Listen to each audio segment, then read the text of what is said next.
నమస్తే డ్రైవర్ అన్న. విషయం ఏమంటే మన పులివెందుల లీడర్ బసిరెడ్డి అన్న గారు డ్యూటీ నిమిత్తం ఈరోజు కర్నూలుకు వచ్చారు. ఆ విషయం నాకు ఫోన్ ద్వారా తెలపరిచారు. నేను అన్నగారు ఇద్దరం వచ్చి అన్నగారిని గౌరవప్రదంగా కలిసాం. కొన్ని విషయాల మీద మాట్లాడాం. ఏ విషయాలు మాట్లాడామంటే మన పులివెందులలో నూతనంగా అక్కడ లోకల్ కమిటీ ఏర్పాటు చేస్తున్నాం. ఆ కమిటీని ఏర్పాటు చేసి చిన్నగా ఒక డ్రైవర్ల భారీ బహిరంగ సభ పెట్టాలని అనుకున్నాం. అది కూడా ఆ డేట్ గురించి కూడా డిస్కషన్ చేస్తున్నాం. ఆ డేట్ కూడా అతి త్వరలో తెలియజేస్తాం. ఎందుకంటే పులివెందుల నుంచి మా యూనియన్ అక్కడికి నిలబడడానికి అక్కడికి పోవడానికి కారణం మన బసిరెడ్డి అన్న గారు. మళ్ళీ బసిరెడ్డి అన్న గారికి చాలా కృతజ్ఞతలు, ధన్యవాదాలు.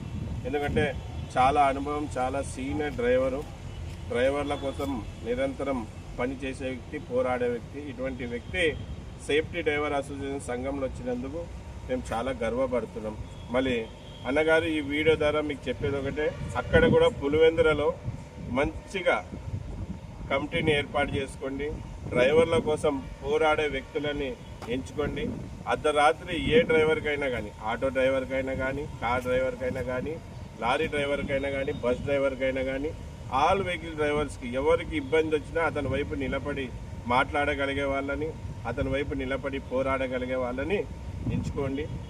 మనం డ్రైవర్ల కోసమే, డ్రైవర్ అన్న గెలుపు కోసమే, డ్రైవర్ అన్న కుటుంబాలలో ఆనందం కోసమే, డ్రైవర్ అన్న గెలుపు కోసమే సేఫ్టీ డ్రైవర్ అసోసియేషన్ అనేది స్థాపించాం. మళ్ళీ డ్రైవర్ల కోసం నిరంతరం పోరాడే సంఘం ఇది సేఫ్టీ డ్రైవర్ అసోసియేషన్.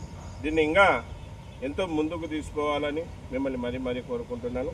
మా ఊరికి వచ్చినందుకు చాలా చాలా కృతజ్ఞతలు, ధన్యవాదాలు. ఇది విషయమన్నా. అందరికీ నమస్తే, సలాం అలైకుం, జై భీమ్, జై హింద్, జై డ్రైవర్, జై డ్రైవర్.